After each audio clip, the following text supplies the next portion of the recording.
So the third one is large scale industries. अब जैसे कि इसके नाम से आपको पता चल रहा है कि ये लार्ज स्केल है, इसका मतलब है इनकी प्रोडक्शन जो है वो भी लार्ज मतलब ज़्यादा पैमाने पे होती है।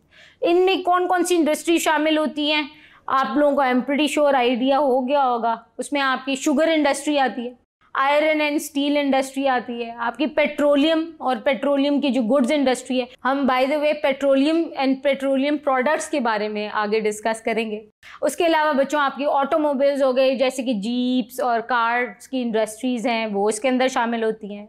डिफरेंट आर्मामेंट्स हो गई, हैवी मशीनरी जो बनती है आपके मुल्क में उसकी इंडस्ट्रीज़ हैं। सीमेंट इंडस्ट्रीज़ हैं, जैसे कि हमने पिछले लेक्चर में भी पढ़ा था कि पाकिस्तान में कहाँ कहाँ पे हैं सीमेंट इंडस्ट्रीज़।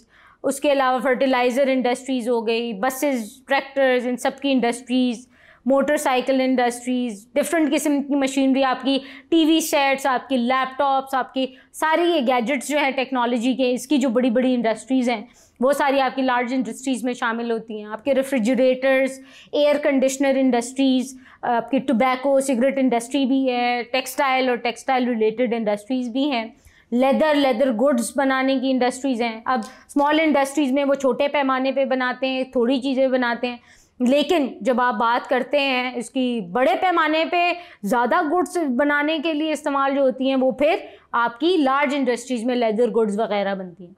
इसी तरह पेपर प्रोडक्ट्स इंडस्ट्री, ये सारी की सारी इसके अंदर शामिल हैं। आपकी कॉस्मेटिक्स इंडस्ट्री जो है वो भी बड़े पैमाने में लार्ज उसमें आती है आपकी इंडस्ट्रीज़ में। और एक और चीज़ जो आपके टायर्स है या ट्यूब्स जो होती हैं, टायर की जो ट्यूब्स हैं, ये सारी की सारी चीज़ें आपकी लार्ज इंडस्ट्री में होती है। इनकी प्रोडक्शन ज़्यादा होती है, इनकी क्वालिटी बेहतर होती है। अब हम आगे ये भी पढ़ेंगे कि पाकिस्तान में क्या क्या चीज़ें हम इंपोर्ट करते हैं, एक्सपोर्ट करते हैं, हमारी क्या सोर्सेज ऑफ एनर्जी हैं, ये आगे पढ़ते हैं। Thank you.